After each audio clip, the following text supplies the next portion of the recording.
उसमें गलती के इम्कान बिल्कुल ना होने के बराबर है। ज़ाकुमुल्लाह।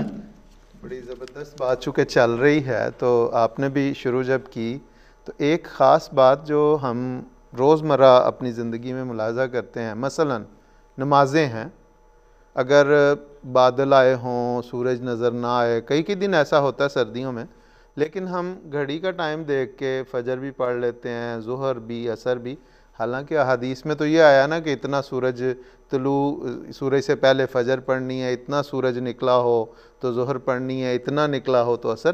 तो जब हम उन बाकी दीनी मामलात में साइंस, जो घड़ी साइंस ने ईजाद की है, उसके मुताबिक सारे काम करते हैं, तो इसमें हमारे जो दूसरे मुसलमान भाई हैं उनको पता नहीं क्या इसमें मसला है कि इस मामले में वो कहते हैं कि नहीं जी ये तो ऐसा नहीं हो सकता, ये तो ज़रूर ही खुद चाँद देखा जाए तो फिर ही वो होगा। ये एक शिद्दत पसंदी बात। बल्कि कुरान करीम में तो पहले ज़िक्र ये आता है कि ये चाँद मुकर्रर किए गए हैं, यसअलूना कानिल अहिल्ला, चाँद क्यों मुकर्रर किए गए हैं, अल्लाह ताला से सवाल हुआ तो जवाब है कि कुल है या मवाक़ीतु लिन्नास, ये वक्त मुकर्रर करने का ज़रिया है।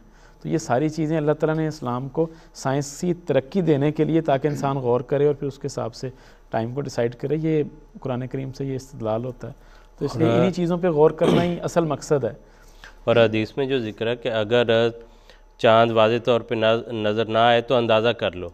अब उसमें एक अपना अंदाज़ा करना, उससे कहीं ज़्यादा जो है अंदाज़े की एक शक्ल जो है वो साइंस है, और वो बहुत बेहतर अंदाज़ा जो है। इसलिए हम कतन उस कुरान और हदीस के जो इरशादात हैं उनसे बाहर नहीं जाते। हम कोई अपनी मर्ज़ी के मुताबिक वो कोई कैलेंडर जो है वो मुंतखब नहीं करते। उसमें हमें क्या फ़र्क पड़ता है या कि हम कोई अपनी मर्ज़ी का दिन जो है उसमें चुन रहे हैं। जो सही अंदाज़ा अल्लाह ताला के पैदा करदा निज़ाम के मुताबिक, उसको जो अल्लाह ताला ने इंसान को अक़ल, फ़हम, फ़रासत दी है, उसके ज़रिए जो वक्त मालूम होता है उसके मुताबिक ये सारे प्रोग्राम बनाए